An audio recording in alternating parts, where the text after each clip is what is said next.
Okay, we're ready. Here we go. We're on. We're live. It's Sally Kohn with the Women's Media Center, and we are talking with Christina, Hollenback. And will you tell us briefly and quickly, what do you spend your days doing?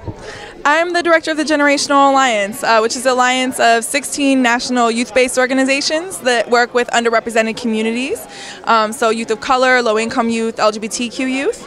And the whole premise is that we're bigger as the sum of our parts than we are alone. So we work in inter-issue, inter-community, inter-racial, like all those different communities, crossing those boundaries to create a greater collective power to actually win on our issues, like the DREAM Act, making sure that we have jobs for young people in the streets, making sure that we have programs around healthcare and education that will actually help our communities rise up.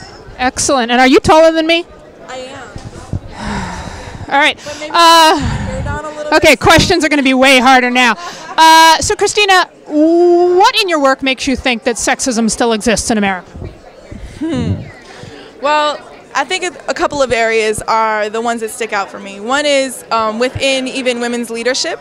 You know, you sit in rooms and I hear women be spoken over. I hear the same thing a woman just said a minute ago be said again by a man, and then all of a sudden it's, let's build on that. That's a great idea, Sally. You know what I mean? And so I would say on a very interpersonal level, that.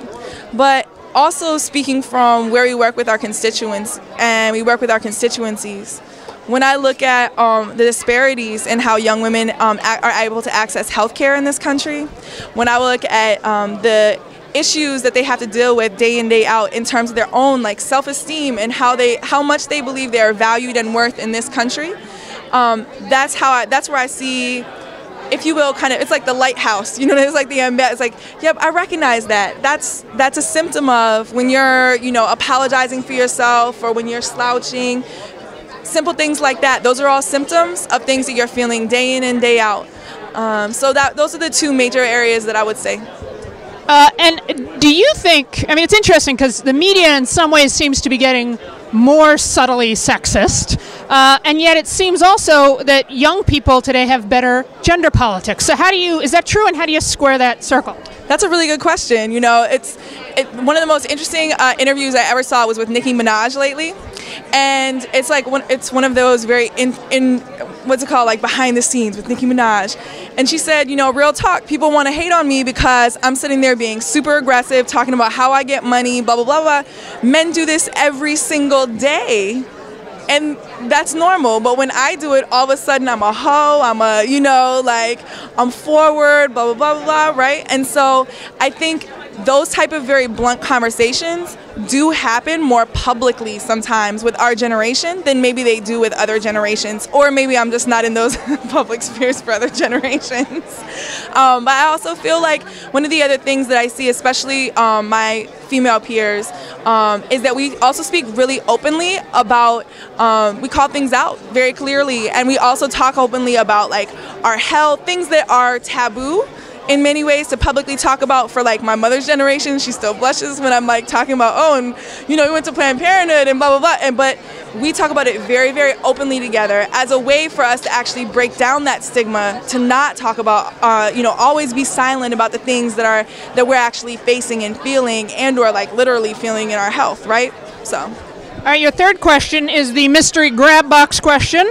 So pick one out and read it to the good folks at home and answer it.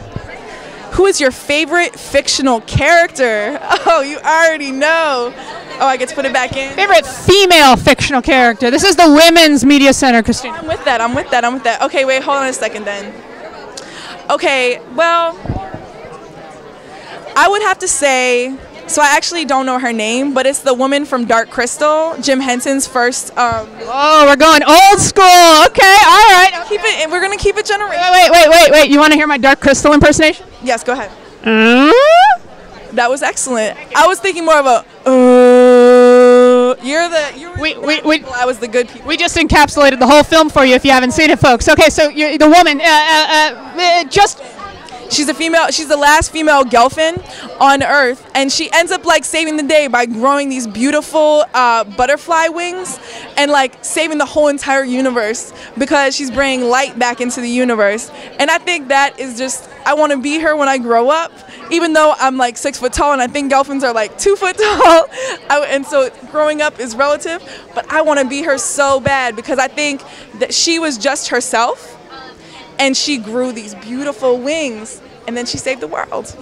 All right, you know, you really transformed genres there. You went from Nicki Minaj to Dark Crystal. Christina, thanks for talking with us. Absolutely, thank you.